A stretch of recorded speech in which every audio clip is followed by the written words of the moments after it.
Graça e paz, meus irmãos, bom dia a vocês. Passando aqui hoje só para deixar uma palavra, uma reflexão que eu fiz na manhã de hoje, meditando nas Escrituras Sagradas, e eu queria compartilhar com vocês uma reflexão. A palavra do Senhor nos diz lá em Oséias 4:6, meu povo foi destruído por falta de conhecimento, ou meu povo perece por falta de conhecimento em algumas traduções.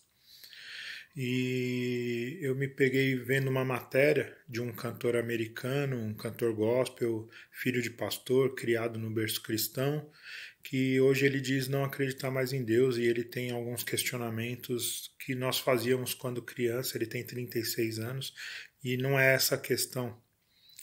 A questão é que ele diz que não consegue acreditar nas Escrituras, que ele não consegue acreditar em um Deus que é todo amor, porque o mundo sofre tanto, todos aqueles questionamentos que nós fazemos sempre, e eu digo nós porque todos nós fazemos esses questionamentos, não todos os questionamentos, mas cada um faz o seu, cada um busca em si, né, essa verdade, essa essência de Deus que está dentro de cada um.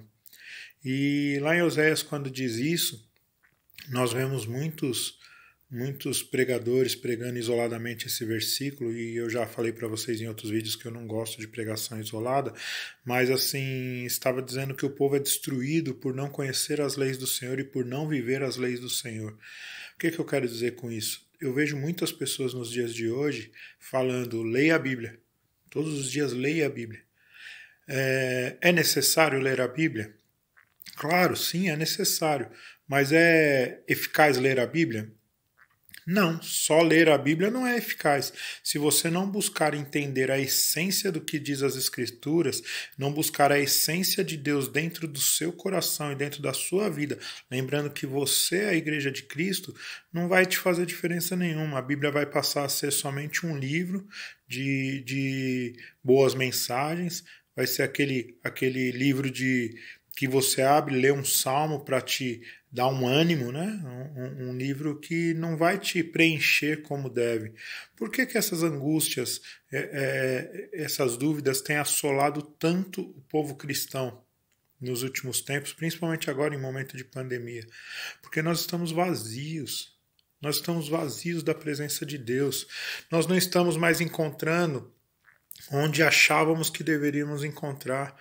Às vezes nós não encontramos mais na igreja, às vezes não encontramos mais nos nossos pastores, às vezes não encontramos mais nos nossos irmãos, às vezes não encontramos nem em nós mesmos. E isso é um grande perigo, essa é uma grande falha nossa. Por quê? Porque nós buscamos de uma maneira rasa, nós buscamos de uma maneira fraca, de uma maneira onde nós queremos que a palavra nos conforte e não nos afronte. E a palavra de Deus, ela tem que confrontar os meus medos, ela tem que confrontar os meus pecados, tem que confrontar os meus erros, e eu tenho que engolir isso seco e entender e aceitar e assimilar. E não ficar com os porquês.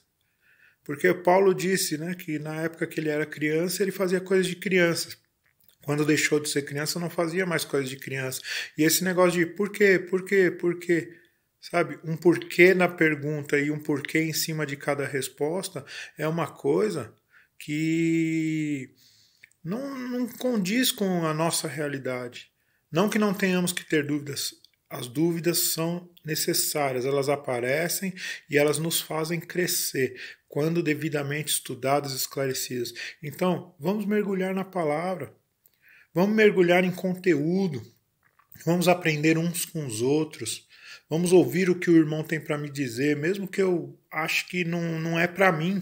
Vamos nos encher de conteúdos, porque assim, somente assim, o Espírito Santo, aquele Consolador que habita em nós, vai trabalhar em nossos corações, vai nos transformar, vai mudar a nossa vida, a nossa história, e nos fazer entender e ficarmos sensíveis e perceptíveis à presença de Deus que habita em nossos corações. Amém? Queria trazer essa reflexão, desejar um ótimo e abençoado dia a todos, que Deus abençoe a vida de cada um de vocês, em nome de Jesus.